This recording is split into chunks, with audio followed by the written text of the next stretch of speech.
What's up, guys? Welcome back to the Yee Yee podcast, episode 27. Real quick, before you listen to the podcast, make sure you hit that subscribe button. Make sure you like. We've been picking fans to win Fan of the Week, and so we're going to announce one later on in this episode. So make sure you comment below. Tell us why you are the Fan of the Week, and maybe you'll get a shout-out in our next video. It's been a while since we've done a podcast. I feel a little bit rusty right now. Yeah, so rusty that this is our third take to do the intro of this episode. It feels good to be back, though. So we're going to talk about all things that have happened in the last week. We're going to talk about the fall launch. We're going to talk about our Yee Yee car running in the NASCAR race in Bristol, which was insane. All of it just was like wrapped up into one day. We haven't done an actual podcast in like 2 weeks. Is it 2? 3, I think. Golly, yeah. So last week we did the live stream, and typically whenever we do the live streams, we just count that as an episode. Usually those, if I guess there's no point in watching it now because we already did the launch, but if you want a preview of some items you're still thinking about purchasing, go check that out. It's on our YouTube. So we did that, and then the week before we took off from the podcast, which I don't love doing, but we've just been so busy, like working in the last, I guess, 3 weeks really. Whenever these launches get closer, it's like the last few days, everything just really mounts, and there's so much work to do. Yeah, pretty much any photo or video that you see is just Brian. And so this podcast takes quite a bit of setup and then editing and then uploading. And it's really a lot more than people probably think, where you just hit record and then post it. It's quite a bit of time. And so during those launch weeks, we just have to be super careful about where we're putting our time. And so Brian was working on photo and video and promos, and all the marketing and everything looked really, really good, I think. But yeah, we didn't get a podcast episode out. And the week before that, I had a sickness that kept us from filming an episode. Yeah, you got the bad sickness at like the worst time possible. Yep. Yeah, so we're back. We're going to be on a regular schedule. Later on this episode, we're going to have Brandon Jones on the podcast. Woo! Yeah, super exciting. So we are back from Bristol. If you don't know, Brandon Jones is a NASCAR driver. He drove the Yee Yee car. It was an amazing experience when we went down there. We're going to talk about that in a minute, but just want to give you guys a little bit of a preview. Let's talk about the fall launch. Biggest day ever. Isn't that safe to say? Yes, by double. I was not expecting it to be as crazy as it was. We were in a hotel room in Bristol the day of the race, so it was like the biggest event that we've ever had as a company, and then the biggest launch that we've ever had. And so it was really cool, and also really strange to not even be at the Yee Yee farm for the launch. We were just in that hotel room. We were like airplaying it onto the TV in the hotel room, and seeing all of the different bubbles of all the different people on that like interactive map of everybody on the website. And I know we had some international problems of people ordering, but overall I think it was pretty smooth. I'm sorry if any of you had issues, but thank you all for the support. It was really cool to see all of the work that was put into that. It was cool to see that come to fruition. Yeah, we filmed a behind-the-scenes video of the whole week. So When's that dropping? Thursday or Friday. We haven't talked about that yet, but one of those days. Cool. So stay tuned for that. Stay tuned. Yeah, it's interesting, I think, because we've done a behind-the-scenes video of a launch here, and it's a little bit different. Well, it's a lot different, especially for us never doing this before, to be in a completely different state. So we had our hotel room, and we set up basically like a war room, and everybody's on their laptops doing our things. And the goal is to have as many things accomplished before going to Bristol, so we're not just doing things last minute. However, it never fails. There's always different things that we have to, this goes wrong or that goes wrong. So yeah, we woke up. The good thing is that we were an hour ahead. We were on Eastern time, so we were an hour ahead of what we usually were. So we woke up, basically went right to work, worked on the launch. We're watching it. Like Parker said, we had it plugged into the TV. We're watching the live view, the live purchases come in, watching what products are selling the best. And then after about 2 hours of the launch, we kind of had to shift our focus over to NASCAR. It's like, all right, let's get in the truck. Let's go to the track. Let's start focusing on this, because not only did we have the car running, we had merch being sold, which we haven't really done that ever. We've done some pop-up shops here and there, but it was really cool to be able to set up in the Bristol Motor Speedway fan zone and actually sell gear there. And we had a pretty good turnout, wouldn't you say? Yeah, it was awesome. And just going back to what you're talking about with the launch, I was sitting at my computer and I looked around, and everyone was working on something completely different and just so into their computer. But it was cool to see all of this hard work come down to this launch. Yeah, that's got to be cool for you, especially Parker, because whenever you started, obviously we weren't doing these launch type things where it's really hyped or whatever, but it's got to be cool whenever you were just doing everything and you were spread so thinly and doing a little bit of all of the things, and now you look around and we're in a hotel room somewhere we never thought we would be, in the middle of Appalachia country in Tennessee, in Bristol. So pretty. And by the way, beautiful out there. Some of the prettiest parts of the country. And to look around and have different people working on different things for our biggest launch ever. Yeah.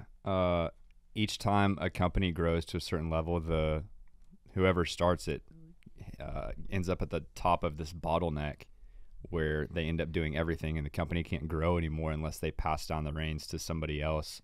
And Tyler, I always think of the story that Tyler told me when I first came on, and Tyler was doing everything, and he said he looked at the Earl Dibbles Jr. page and saw that I had posted something, and he said he just like stared at it for a second and was just like in amazement, because he'd been doing it for so long with Granger that to finally have help like in social media of someone else posting, he was like, it was so surreal. And I just like stared at it for a second. I was like, I didn't post that. Yeah, I did not make that post right there. Yeah. So every time that this company grows and we bring on help for the team, and you just see it grow and you see people buying into the brand and where we're going and the values, and see them do the job that not only that I was doing, but to do it much better than I was doing, because they're able to put all of their time into it now.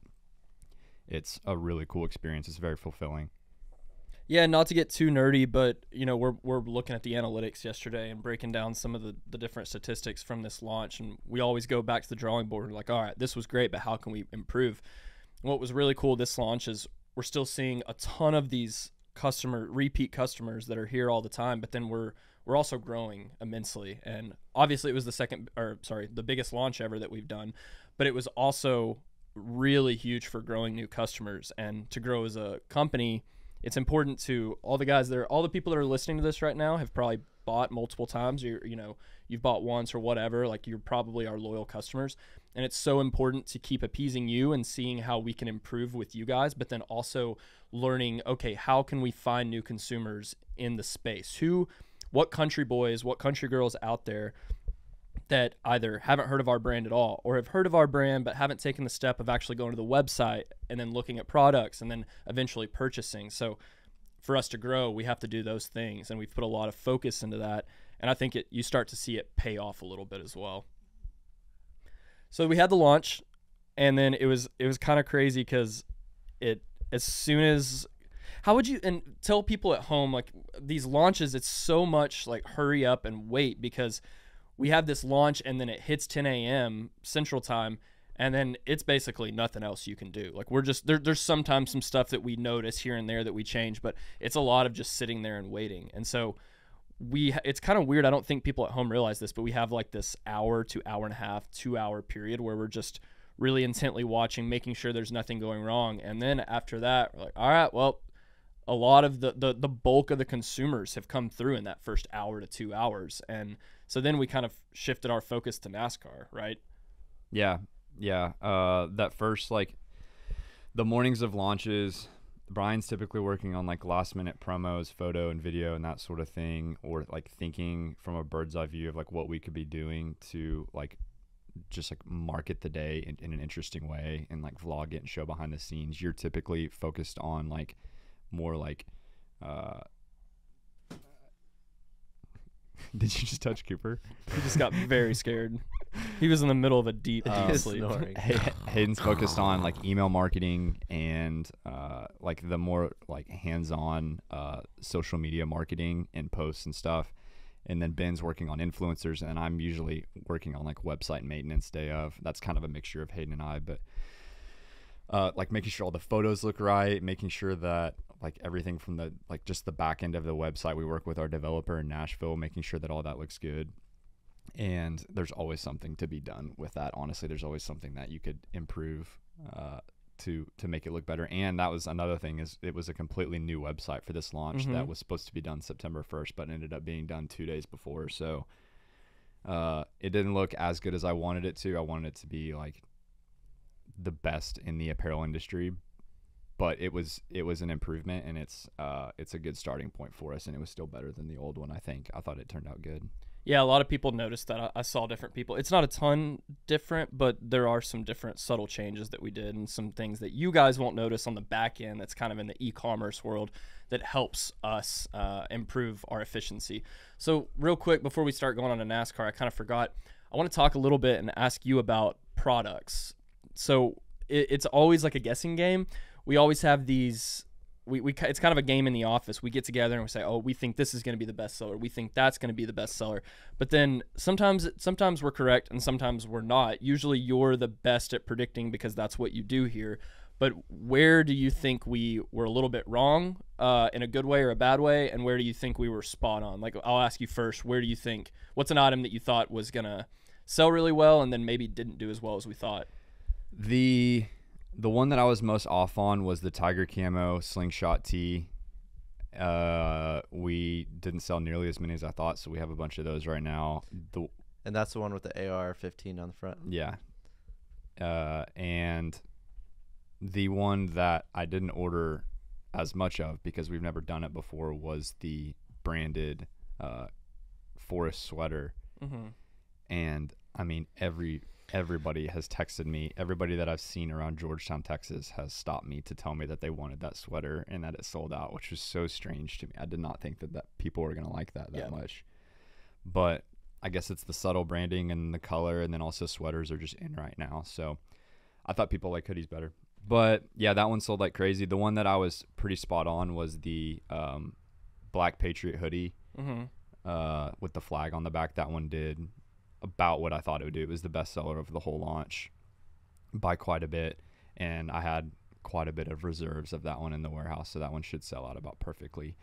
And then also I've been over ordering hats lately. I've been overestimating hat sales, whereas people just seem to prefer hoodies and jackets and like wearables over hats. What's interesting about that is whenever I was brought on, I remember having conversations about how the hats were always the best seller and how sometimes we struggle to sell some of the soft goods. Do you think that that's because we've gone more into the lifestyle brand rather than just a t-shirt brand that throws stuff on and just then goes with it? Do you think that's why? I think it's a testament to just the improvement of the quality of the shirts and jackets and that sort of thing as well, and how we've like brought on different types of products. So, but also I think that sometimes it's just a miss. Like I think some of these fall hats were just a miss, and so I also don't want to like blame the market for something where it's like I just need to adjust on my end and adjust the styles to something that sells more. Like the brown and black hat, the overtime hat was the best seller by far and outsold everything. And I think that was just like the only hat that people really liked from this launch, from what I could tell. And then also we were talking about how like some of the stuff that we didn't even know if people would buy or not, that we tried out for the first time, like the flannels and these custom jackets, all sold out. And so, I don't know, just got to keep testing it. Yeah. So what can people expect for the winter launch? Like what are some items that you've been, because I know that we've talked so much about how you've been working on some of these fall products for, a year and a half. Do we have some of those coming up in the winter launch? What does that look like? When is it? Tell people the about winter that. launch will be the second Friday of January. So, are you sure? Yes. So that would be, I don't know the exact day, whatever the second Friday of January is. I've been telling people a different date.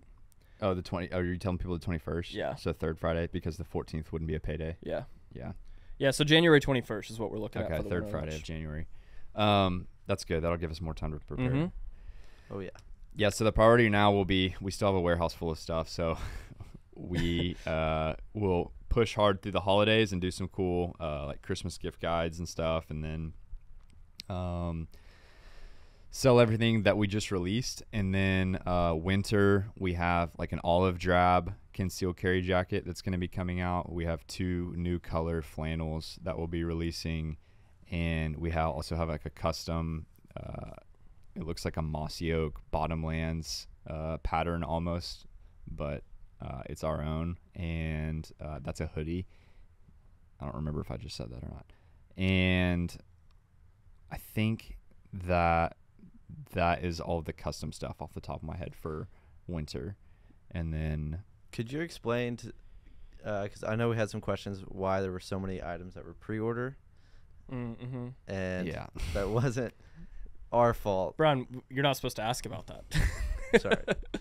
Can we just cut that out of the part of the podcast? Yeah, we'll just cut that. We want to be transparent with it. We talked about it. We got done with the live stream on Wednesday, and Parker looks at me and says, "We didn't say that some of those items were going to be pre-order." So we never meant to hide that at all.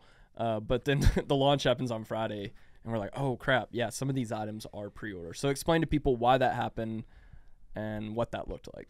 Yeah, I told it. I have 2 different vendors that I'm working with, and I told them that is like in hands drop dead date was August 1st of 2021, and I probably ordered some of that stuff 10, 11 months ago. Like I probably ordered it holidays of 2020, and it just takes literally forever, and we have to pay for so much of it up front. It's just a real pain in the butt. So, and I know it's a pain in the butt for y'all too, and I don't want to put our problems on y'all, and so I know that's a pain. So I'm sorry that you're having to wait for some of that stuff that you ordered, but I promise that we're doing everything that we can. We just made the executive decision. We just literally couldn't afford to hold it till winter and delay it another 5 months because we paid for all of it up front, and we couldn't afford to do it. So we put it up for pre-order, and then we just got the beanies and then a flannel reorder today. The men's beanies, the women's beanies, and the overtime jacket it says it on the website. I think it says it's sometime like end of October or when they're supposed to come. So they were a full 3 months late from when I was ordering, and it's just a combination of like what's going on in the world right now with supply chain and with COVID, and then also being newer to this custom high-end industry for us, to where you realize that we just need to start planning these over a year in advance. And so like we have a meeting today or tomorrow on concepts for fall and winter of 2023 tomorrow, so that we can get those orders in so that this doesn't happen. Well, something that you also didn't mention is that we made the executive decision to not wait. So if you ordered 5 things and only one of them's pre-order, you didn't have to wait for your entire package until 5-6 weeks from now. We decided, hey, it's worth it. And we ate that cost on shipping, but it's worth it for the customer experience to go ahead and send those 4 items, and then you'll get your 1 pre-order item whenever it comes in, because it sucks to order a bunch of stuff and then be waiting on just 2 items, and that holds your order up. I don't know any companies that do that. I've ordered multiple pre-order things from a lot of different companies, and they always wait to ship it all together because it costs them more to ship, but that's important to us. It was kind of a miss on our part. It wasn't here in time for whatever reason. So we think it's important. Let's go ahead and get you your other things, and then the pre-order items will come. So then NASCAR, go ahead and switch over to that. So we flew into Bristol on Thursday. It was the night race. On Friday night, we flew out Saturday. So we were barely there. But to explain to people a little bit, most races are in the day. Bristol is at night, and it's like a legendary track. It's probably, everyone I talked to in the NASCAR world that's been there forever and works in that industry says it's like a top 3, top 5 track. It was insane. It was unlike anything I've ever seen. It's crazy to think like that place can seat like 157,000, I think is what they've sat in, like a football game that they did a few years ago with Tennessee and Virginia Tech. It's crazy, 157,000. And then you look at some of the biggest college football stadiums, like the Big House in Michigan. I think that's 105 to 110. Like we're talking 50,000 more people in the stadium, and it's crazy to see the size and the magnitude. Were you guys like blown away like I was by the size? Oh, I was definitely blown away. It was so cool to be there, and I had a super surreal moment just like during the race. And I thought back to like as a kid I would play NASCAR 2003 on GameCube, and Bristol was my favorite track, and we would play that nonstop. And so it was super cool to be there. Yeah, it was Very loud. At one point, you went to the bathroom without your earplugs. My headset, yeah. And your headset, and you said he came back and he was like, "I'm pretty sure that I have busted my eardrums." It is like one of the same sensations as a guy when you just get chills when like an F-15 like fighter jet like comes overhead just like roaring before a football game or something. It's that similar sensation when the cars start up, and it's like you just don't get that on TV. It's fun to watch on TV, but you just don't understand the power and the just intensity of being there until you're there, especially in like Circuit of the Americas was awesome. I definitely got that feeling there, but Bristol was just like it makes Circuit of the Americas look like go-karts. It was just so sick to be there in person in the middle and to just like see it each time you like see them coming around. And then like right when they go behind you, you can look, because we were in the pit box. If you're in the stands, I bet it's sick because you can see it all the way around the whole time. And yeah, it was very cool. It's the world's fastest half mile. So little fun fact, it's the smallest NASCAR track that there is. And it's insane because it's so small. Like the infield's so tiny compared to other, like a super speedway in Daytona or Talladega, where that sound from the cars has a chance to not echo. Like it's not stands all the way around. However, in Bristol, it's a stadium. They call it the last great Coliseum, and it's literally a Coliseum, so that sound just echoes. You pair that with this being the smallest track, and at first in the race, like all the cars are kind of together, but after a few laps, there's people everywhere, and so you never get a break on noise. It's just always echoing because there's cars all around. So yeah, I came back from the bathroom and I could hear the engines for a while, and I was like, I got to get back to the pit box. Like I cannot believe I left without my headset. And there came a point whenever I was getting closer to the pit box where I could no longer hear car engines. All I could hear was just ringing. There were no car engines in my head. And I think I just blew both of my eardrums. As soon as you set your headset down, I saw one of the pit guys look at you weird as you were walking away like, he's going to regret that. And what an idiot. Yeah, not my best move. So we had Joe Gibbs Racing has been great. NASCAR has been great. We not only had a car there, we had Nard, who sells merch for Granger on the road. Granger and the whole team, they were in town, so a few of the guys came out, enjoyed the race. We had them set up with tickets. Nard actually sold merch in the day in the fan zone. It was really cool. We pulled up at noon and we already had people waiting, some of our bigger customers, and I know a few of them listen.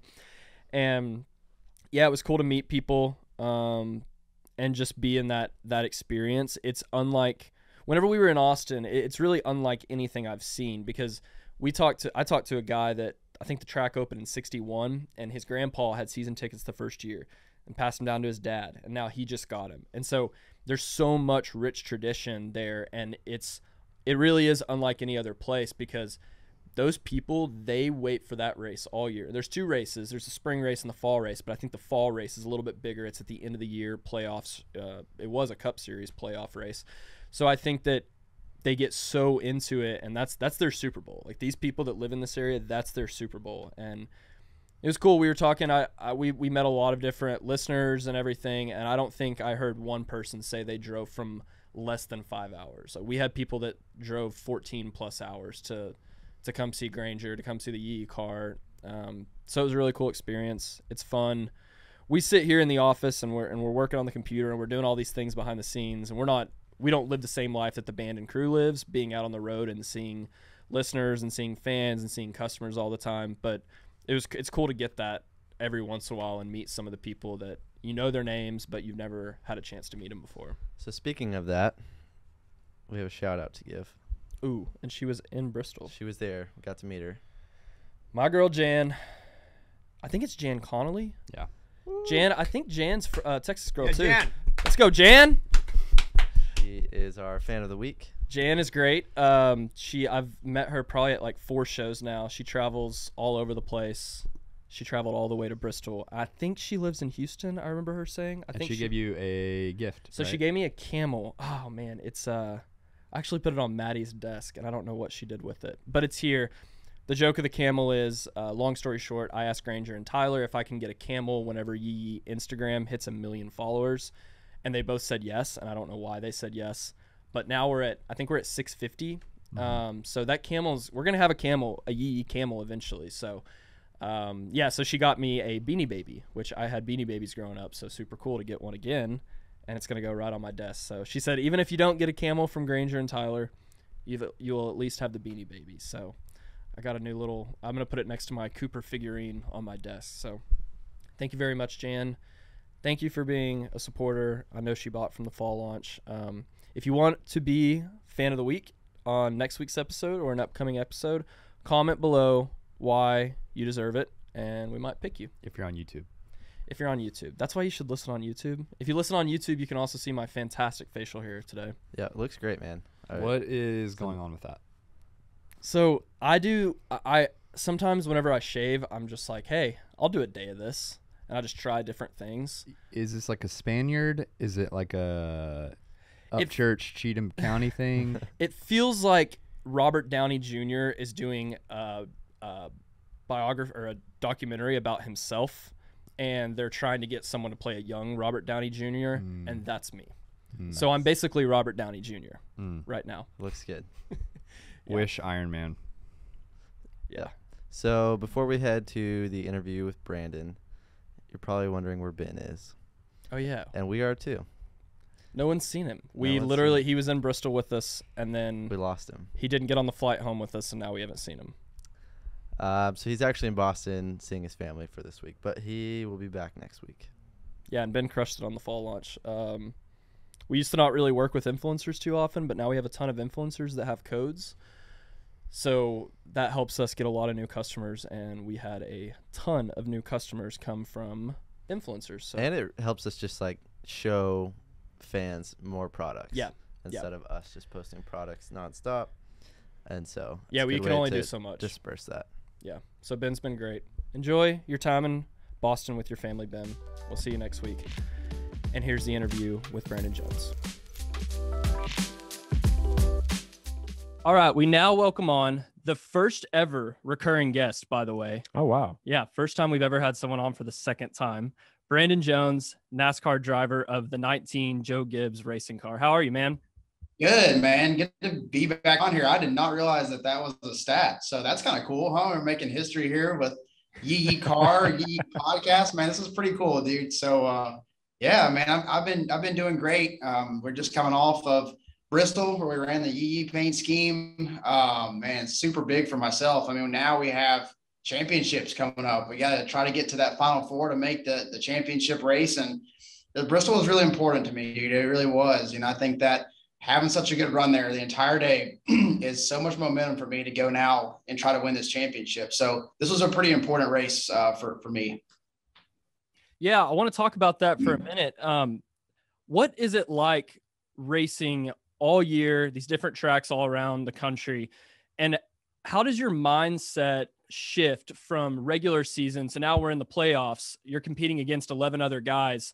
It's, win or go home. How does that change for your pre-race, thoughts, or like, how are you driving differently? What does that look like? I would say, man, and this is probably for everybody, and I see it a bunch in the sport. I think that this season in a whole takes a big toll on your body. I mean, it really does. I mean, it takes a toll on your mind, physically, mentally, because the whole week we were studying for these races. I mean, we are putting in Monday, basically to Sunday, for post-race even, how we could have got better, how we can do good before we get there. And I think it's really easy, and this is the time to not slack off, but I think it's easy for some of these guys to get relaxed and be like, man, I just, I can't watch another race, or I'm just not getting something out of this, or stuff like that. I think it's really easy for a competitor. So I love mental games, man. I don't know about you guys, but I love mental games in this sport.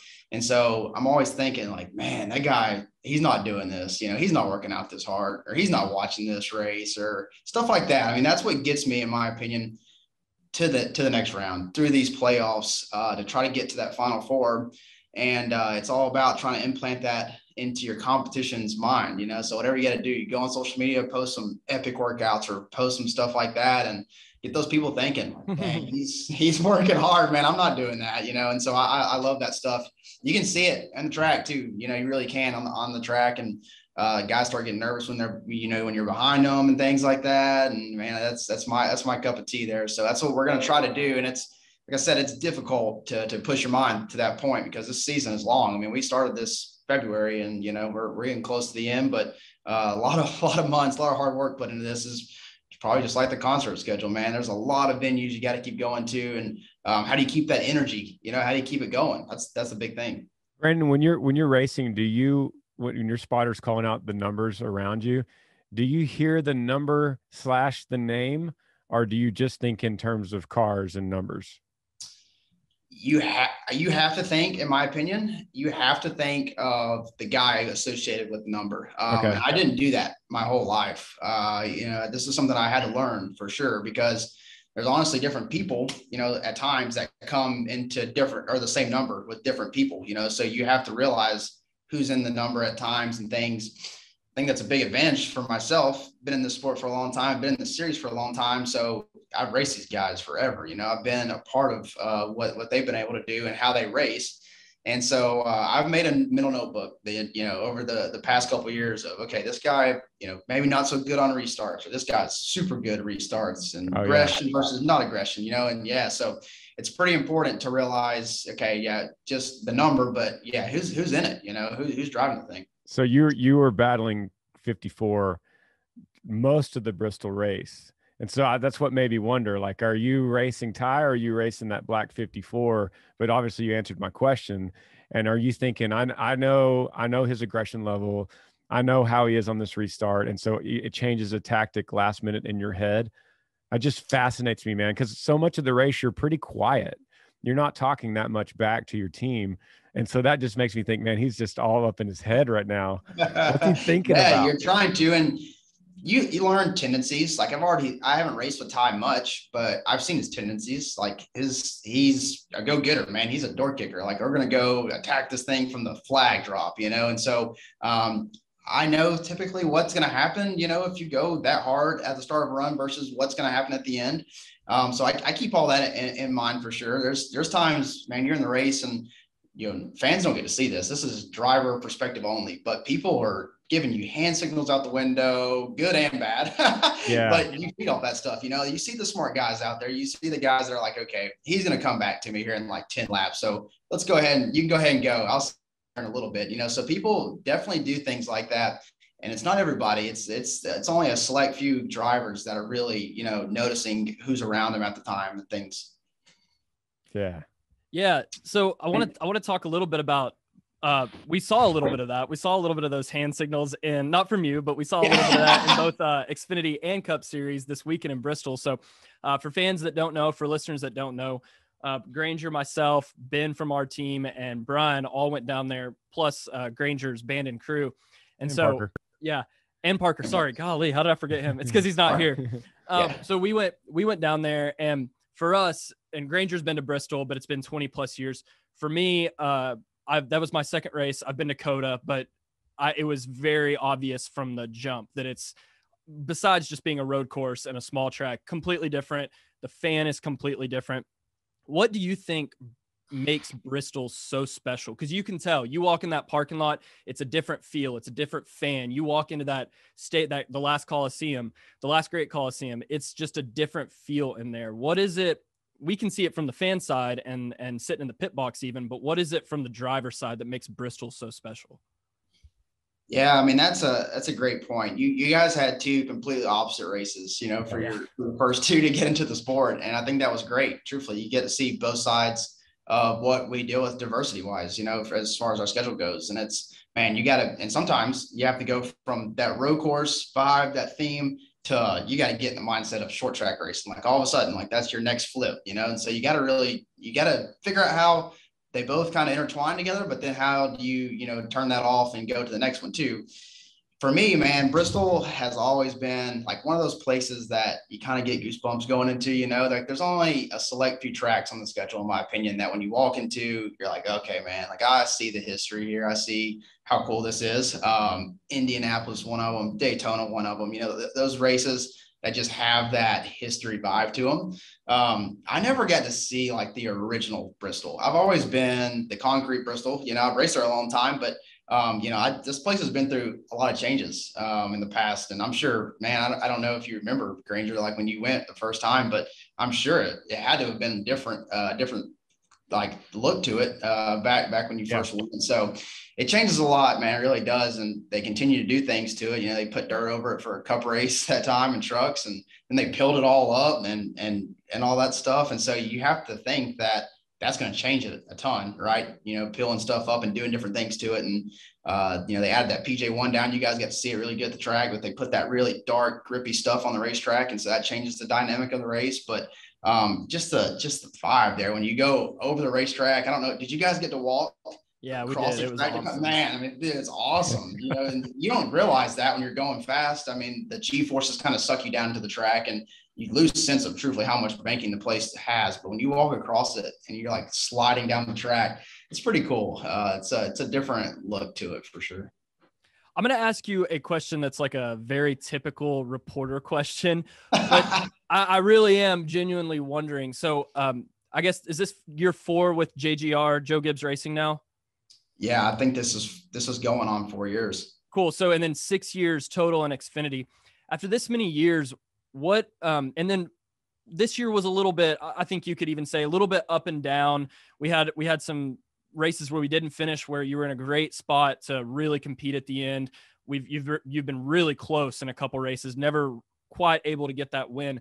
What is the biggest takeaway with a year like this? Because last year you had a couple wins, year before that you had some, but if you look at the leaderboard, like you've still got a ton of top 10 finishes. There's guys that have multiple wins this year, and they don't even have as many top 10 finishes as you. So, and I think it's hard sometimes for fans to understand. We all think about like the Talladega Nights, if you're not first, you're last. But in the long run, you're building points for the whole season. So what's a takeaway that you have from a season like this, where you may not have that you didn't get that elusive win yet, but you're in the top 10 a lot. How does that affect how you think?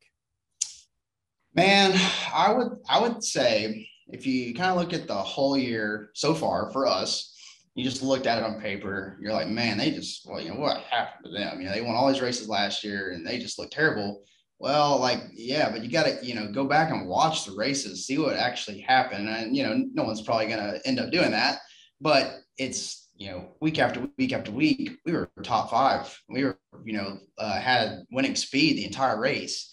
So it wasn't like, we were kind of back 15th to 20th and we're involved in all these situations. I mean, we had the speed to win pretty much every race leading up to this so far. I mean, there's maybe 3 races that I went back and said, okay, I could have done something different here to prevent what happened.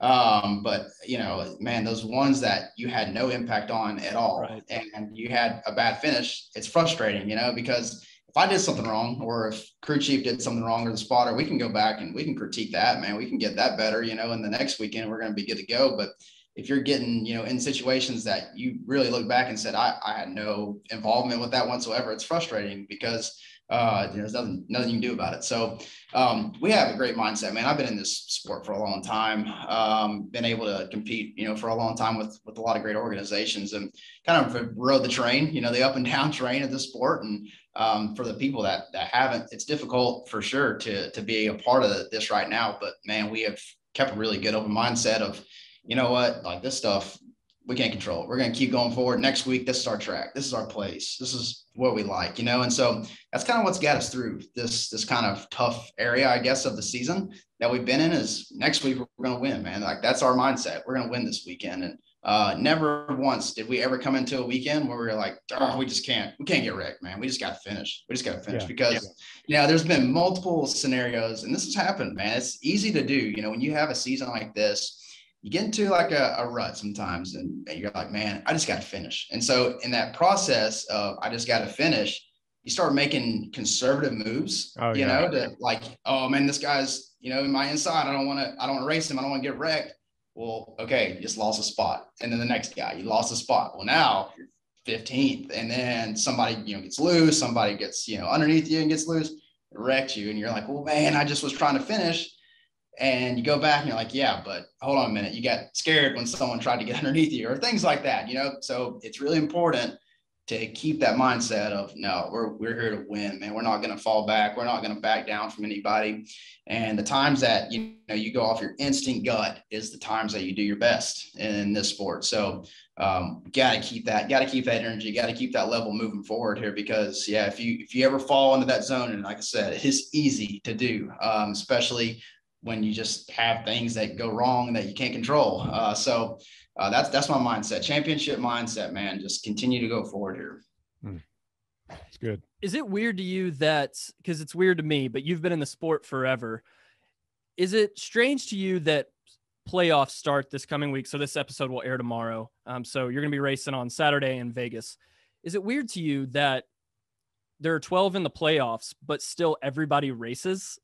That's a little strange to me. Imagine if, 8 teams make the NFL playoffs and then all the other teams get to just play that week the same. And I guess it's different because racing happens on one track at one time. It's not separate games. But, we've gone all in on NASCAR this year. I'm learning all the things. This is my first year. I'm watching every race. I'm getting to the point where I've learned all the rules, and now I'm learning the ins and outs and why you did this or why you didn't do that. But whenever I found that out, I was like, oh, that's really interesting that people that didn't make the top 12 still get to race just the same, and they can take a win, or, they can finish top 5 or whatever. Is that a little bit strange to you?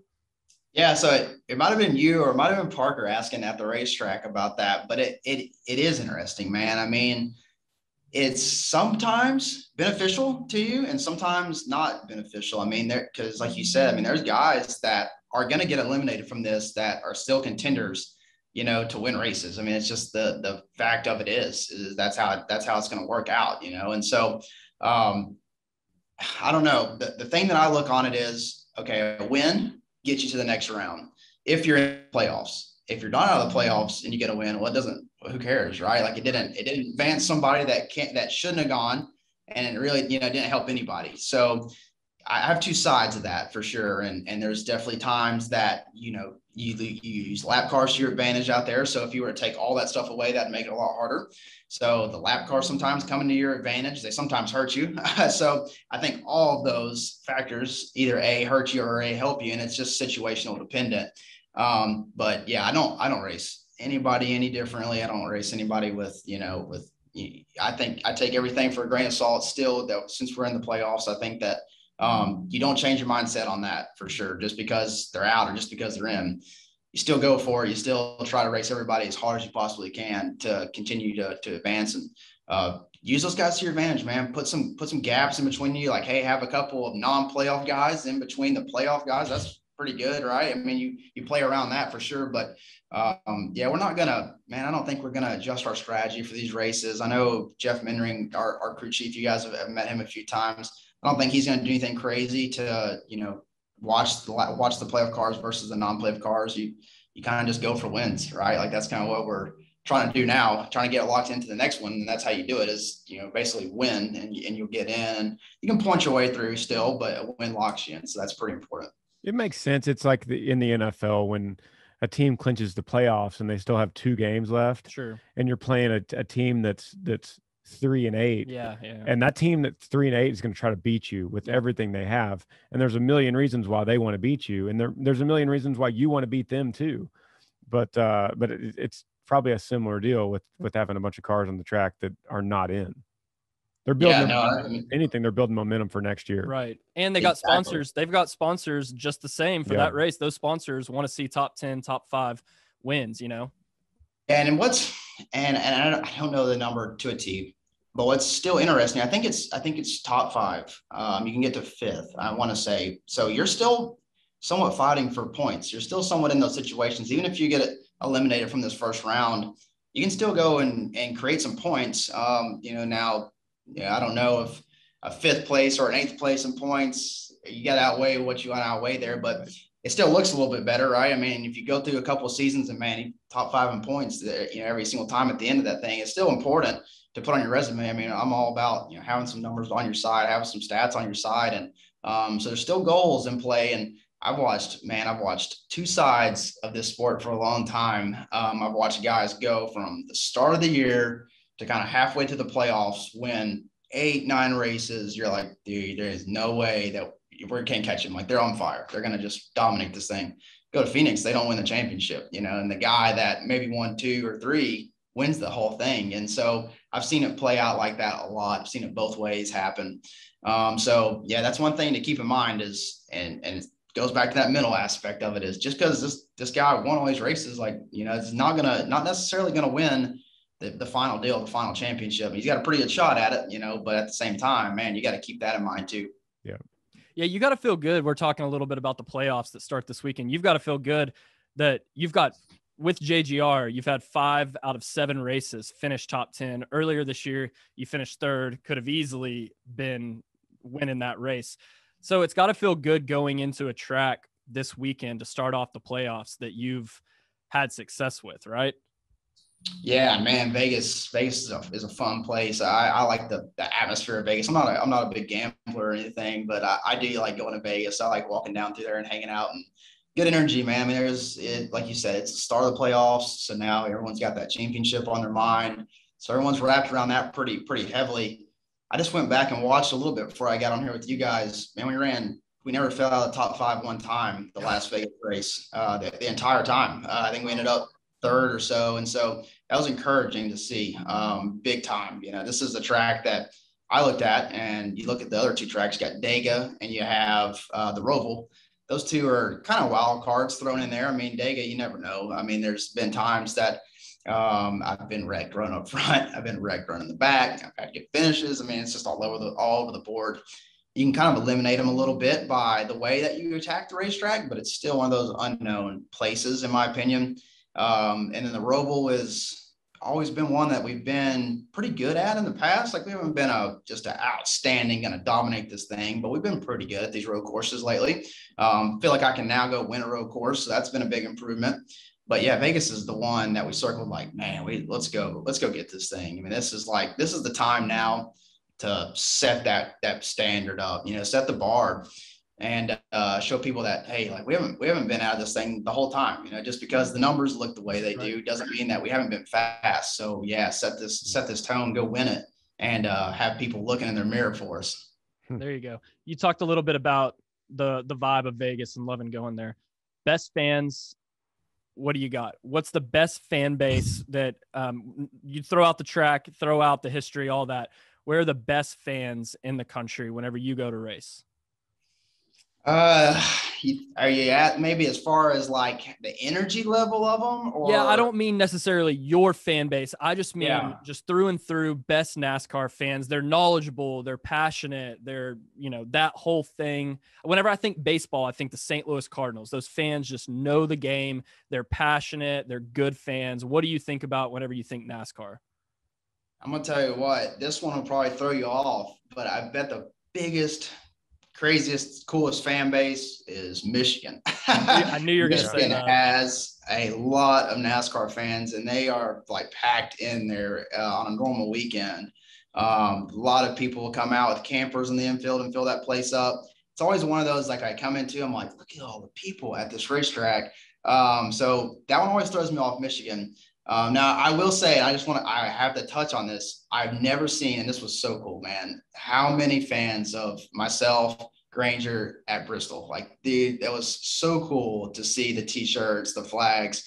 We did the pace lap, on the truck, and how many people were screaming Yee Yee up there. I mean, that was the highlight of my day, aside from finishing top 5 in that race, just to see how many supporters that we all had there. That was really something else for me. Well, I could echo you on Michigan for our fans as well. That doesn't surprise me at all. Those are the fans with the big jacked up trucks, and they come early and they have their tailgate activities and their flags. And yeah, for sure, Michigan.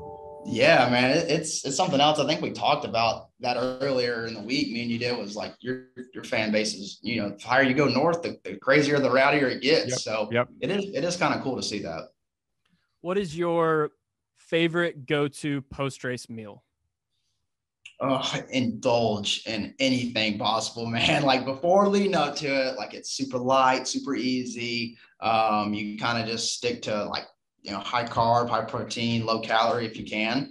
I think we talked about this as well before the race, but it was like, I've experimented with so much stuff before the race. I've experimented with let's eat a bunch because we need a bunch of calories to burn during the race. And I think that backfires every single time.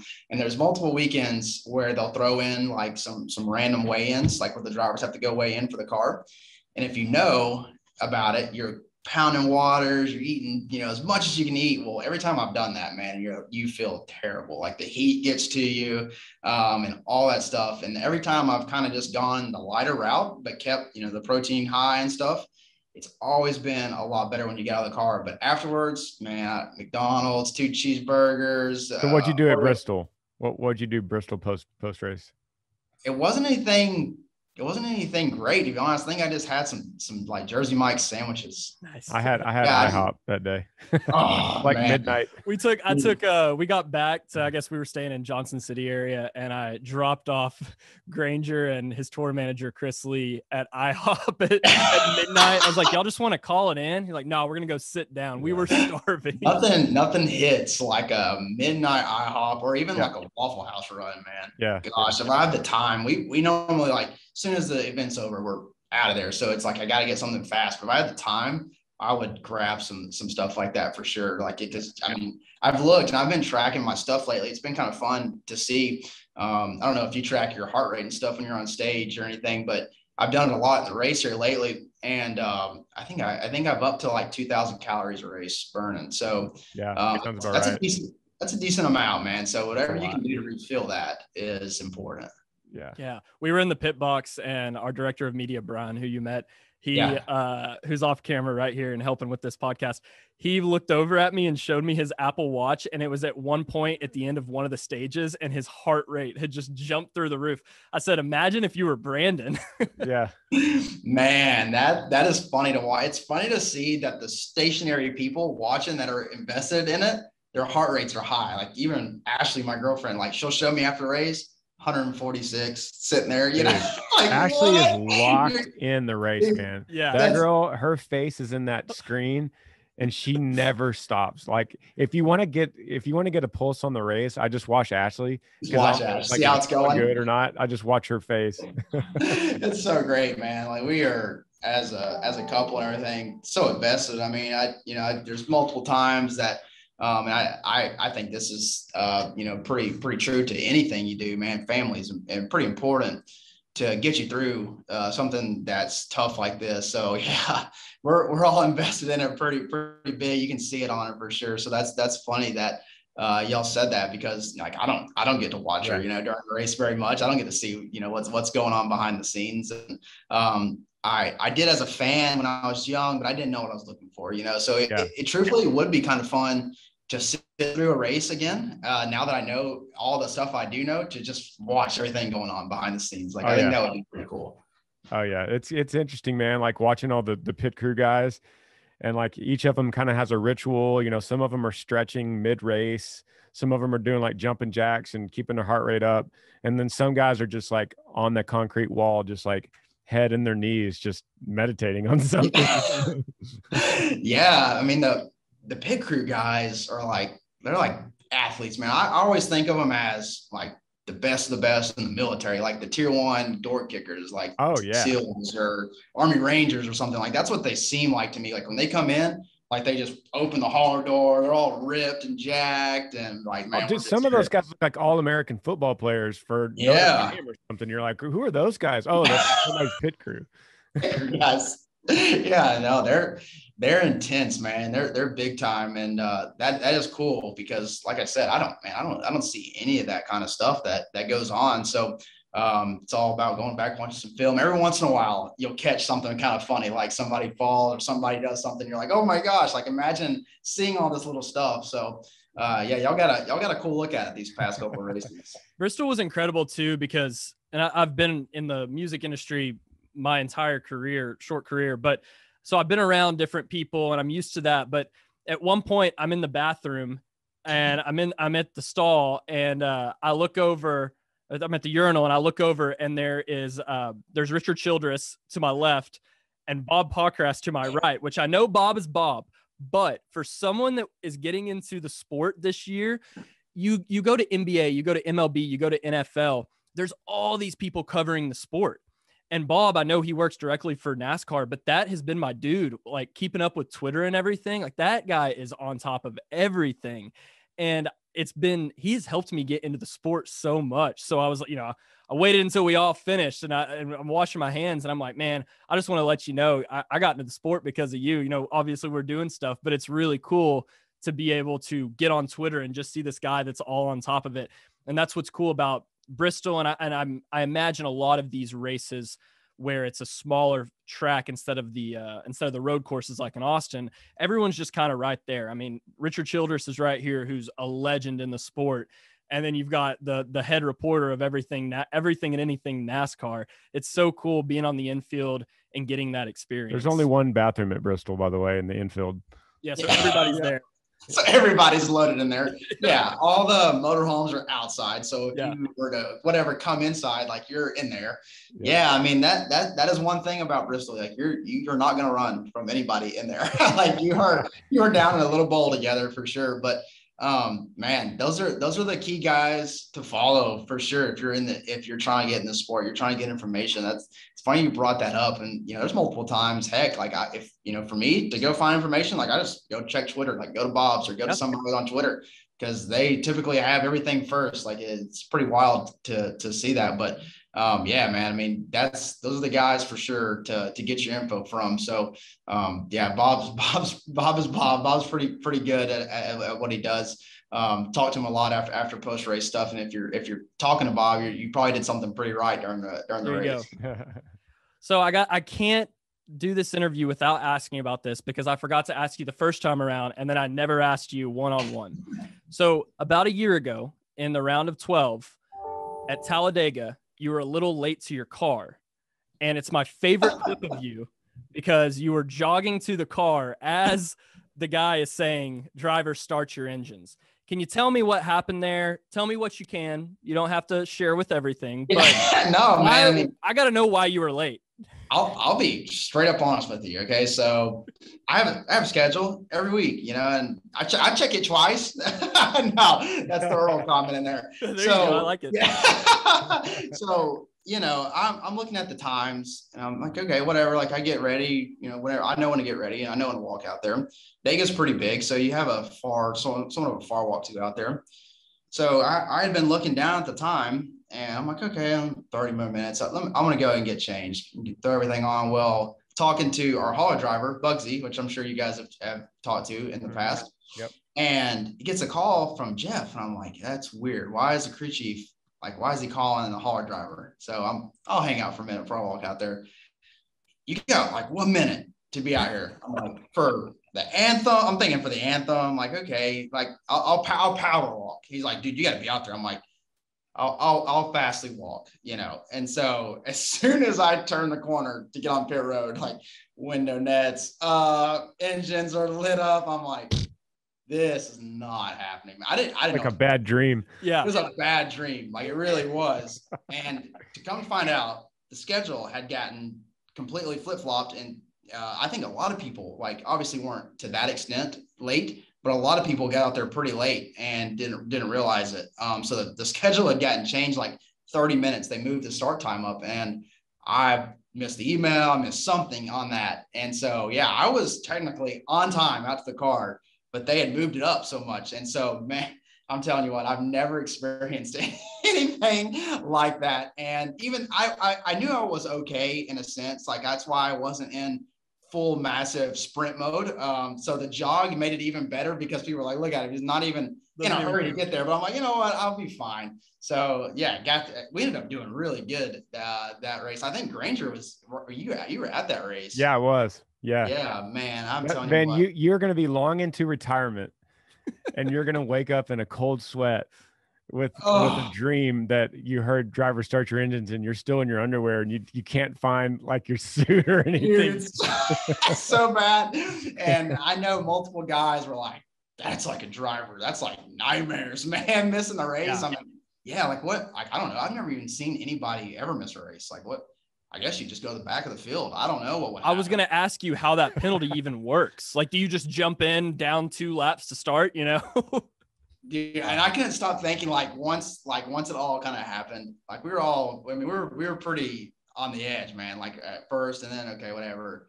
And I was just sitting there like, what would have happened if they just like were making laps? And I'm just in the hauler hanging out, like, holy cow, dude. Like, I don't even know.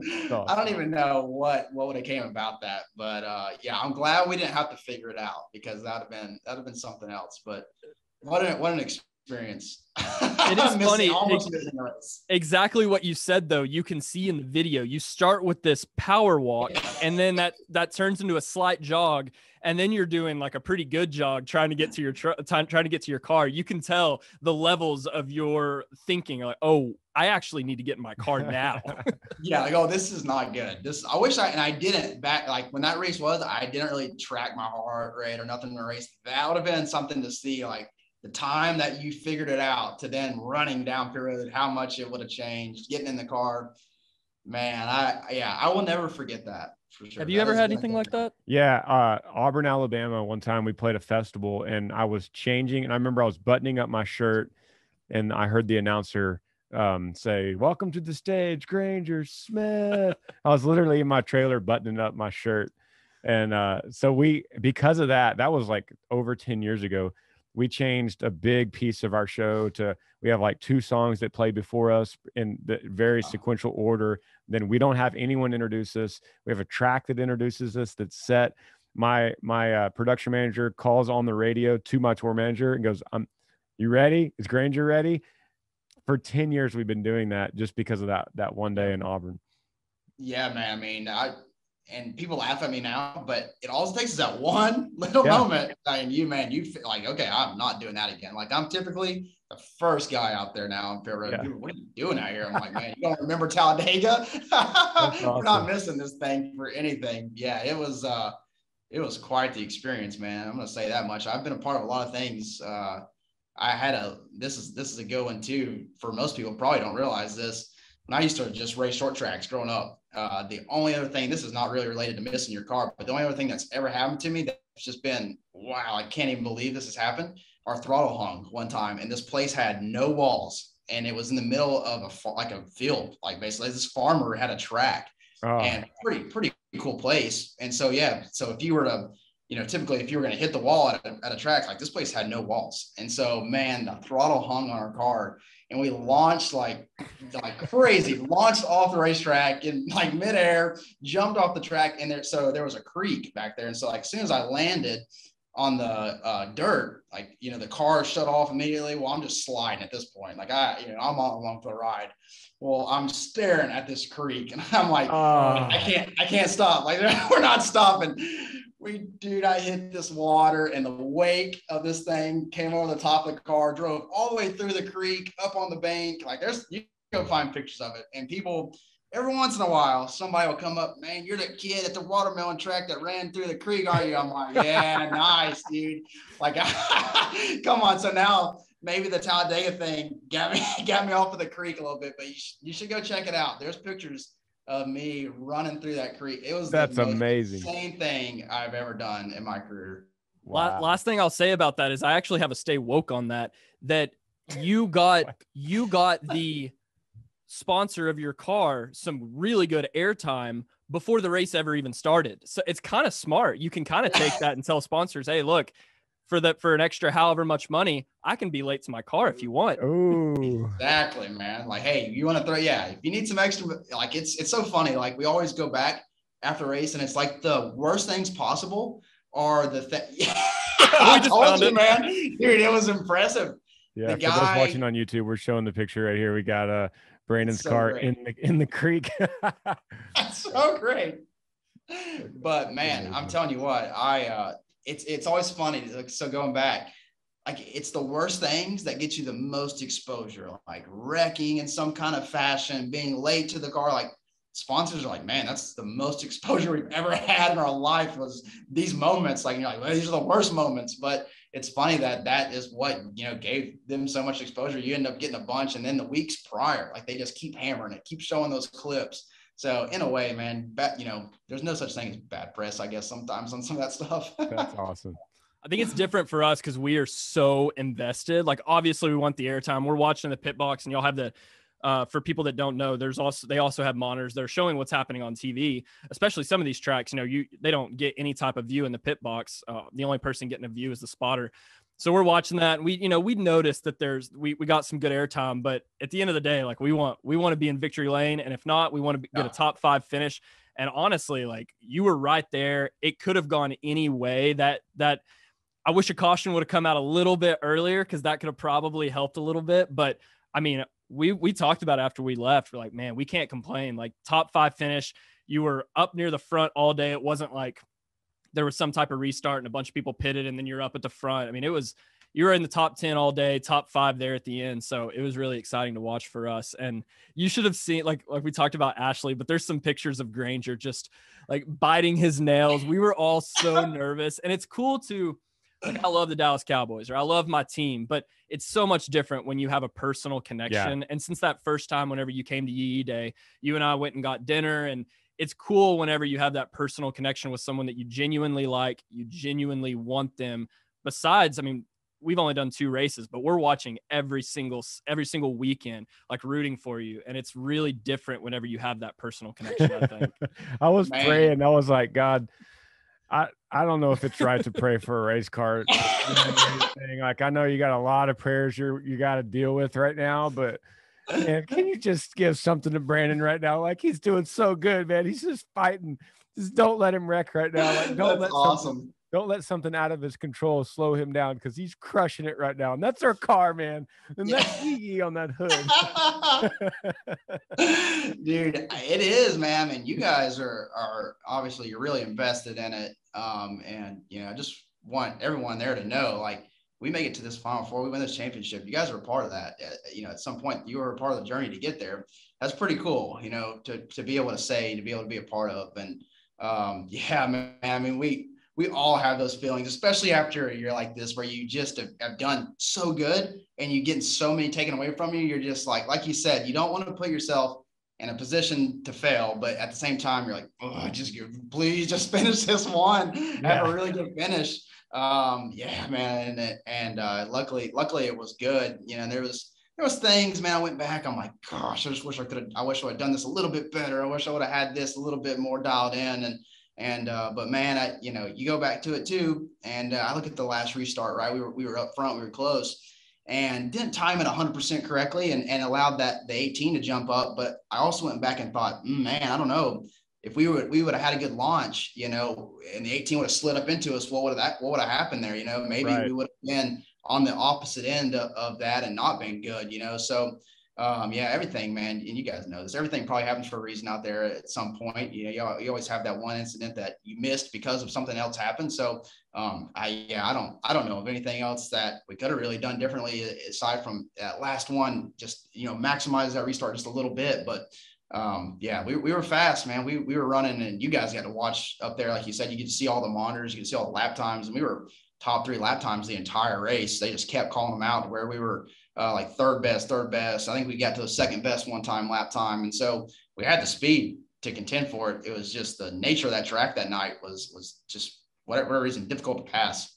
Well, I'll say that, I've noticed that in this entire conversation, you always, even though there's only one person that drives that car, and that's you, but every single time you talk about it, it's we. And so, I don't want to finish this podcast without acknowledging your team.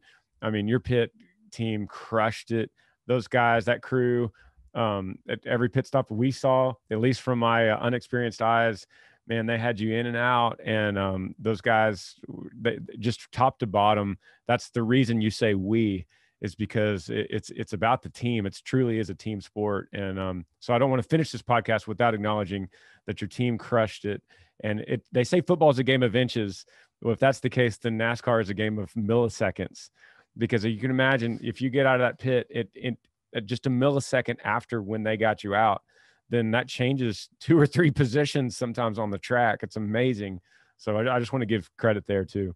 No, man. Yeah, it is 100% team. And I have seen, drivers come through this sport and be at the top of their game, man. Like, they are like, wow, like that dude knows like what he's doing. He's really, really knowledgeable. You can just see it, and maybe not 100% though, that same guy is behind his guys, and it doesn't work. It just Yeah. doesn't, and so, yeah, everything has to be there. You could kind of you could be a decent driver and get way better finishes than that guy just because of your chemistry with your team. And so, yeah, and I make sure, I mean, you guys you guys are a part of the team now, but I make sure that, everybody gets a high five, gets a hug, gets something after the race, gets a thank you, because it's Monday to Sunday for those guys. And it's just nonstop, just working on that car, staring at, sim notes, staring at sheets of just setup, stuff. And I'm doing the same thing, and I think that that's what makes us so good on our group, is that we know everybody is putting in the time. Everyone is doing it because they want to see that guy succeed, not because I want to. I'm not doing it for me. I'm doing it for, like, I want to see the excitement on their face, because they put so much effort into this. And so that's what's always been fun for me about winning races. I get that question a lot. What's the best thing about winning races? And it's because, like, when you get out and you turn around, everyone is just, man, like ear to ear grin. Like, they knew, like, wow, we put a lot of time into this. And it shows, man. It shows the groups that have that chemistry, have that tightness to themselves, do the best. So that's what makes you not only a great driver, but that's what makes you a legendary driver, is that you have that kind of mentality, that not only your own talent, but you acknowledge your team. You remember when Emmitt Smith won the rushing record, and he bought his offensive line, like each of them, like a Mercedes or something? And Remember that? And I think every year throughout his career, he actually bought Rolexes for his entire offensive line. So. Dude, that's awesome. But that stuff, man, it goes so far. And in the sport, there's only a small group, and you go through the garage, and I've had, multiple different crew members kind of resurface. It's funny. You stay in the sport long enough, the guys that were once on your team and then they left, they end up coming back at some point, man. Like, they end up on your stuff at some point. It's pretty crazy to see that cycle. But there's, going back to this, there's only so many people in there that, if you go talk to crew members and, like, who's a cool driver, like, it's, there are a few guys that are like, man, this dude was awesome to us, as a driver. And it's only a small group of guys. And I think that that's pretty important to remember, when you're coming through this series, trying to get to this level that I'm at. You're trying to get to the next level. Don't burn any of those bridges, because man, you're gonna need some resources. You're gonna need some help to get to that next one. Yeah, for sure. Yeah, I've learned through it that it's such a small industry, and a lot of that is because it's all based around Charlotte. Everyone, for the most part, everyone is in that same Charlotte community. So you go out to eat somewhere, there's a very good chance you're going to see someone. It's a small industry. Things come back around. So it's similar to music a little bit. Country music's in Nashville. A lot of music's in LA. But I feel like even more so than that in racing, that's what happens. Yeah. Yeah, and man, like, you look at the teams, and the only one that really mainly comes to my mind was Front Row when they were in the sport. Is that, like, how are they doing so good being in Colorado? Like, everything is North Carolina. Like, your chassis shop, your motors, like, you're getting all that stuff here. Like, someone can just go pick this stuff up if they're in North Carolina, and man, they're out that far. Like, you would have to think that they were at a disadvantage, if they were killing everybody. Like, they were doing so good, which was so crazy. So yeah, I mean, it is important to be here at the same time, around everything. And like you said, I mean, man, you see guys, especially where I live, we see competition every day. I just went to Five Guys earlier for lunch, seen a bunch of drivers in there. Like, it was just crazy that you run into that. And even though we're kind of in a pretty wide circle, it's still a small world, man. You still see a lot of people that are in the sport that you start to recognize when you go out. Yeah. Yeah. Well, one thing to lead us out, I want to note that a lot of people have been asking about the Brandon Jones Yee Yee apparel. It is all sold out on our website. Don't go to our website. Go to shopjgr.com. Y'all still have, I think, everything in stock. Plus, there is an item. I think it's a long sleeve, or it's a gray long sleeve or hoodie. We didn't even sell that on our site. So we've got a lot of our customers that are always looking for every single piece of merch. They don't ever want to miss anything. So I'm like, guys, go to Shop JGR. You're going to be able to get something that we didn't even sell on our site. So that's huge. So go to shopjgr.com. You can get all that gear. And then you were racing. Just want to remind everybody, you're racing in Las Vegas this weekend on Saturday at 7:30 Eastern. Do you know what channel that's on? I want to say NBC. SN. It has been the last half of the season. Yeah, NBC SN. Cool. Yeah. So you can watch Brandon in the first round of the playoffs. 12 drivers competing with to try and bring home the championship. So, dude, we are like so pumped. We're literally planning. And whenever football starts, like I usually check out of everything because I love football so much. I am like carving my Saturday around. I'm like, okay, I can't watch these games. I got to watch the race. So we're so pumped for it. And I know a lot of our fans have been talking about it. So that's where they can catch you this weekend. And we'll be cheering you on. Yeah, man, that sounds great to me. We're gonna put everything we got into this thing, go try to win this for everyone that's been a part of it. And you guys have been a part of it. So I appreciate that. I appreciate the friendship that we've gotten through this, and man, let's go win this championship and show everybody what we're made of. Absolutely, bro. And once the season's over, we'll get you out on the road with us and maybe get on the bus and come to a few shows with us. That'd be fun. Let's do it, man. I'm always down. Yeah, I'm always down. That sounds like a blast. Awesome.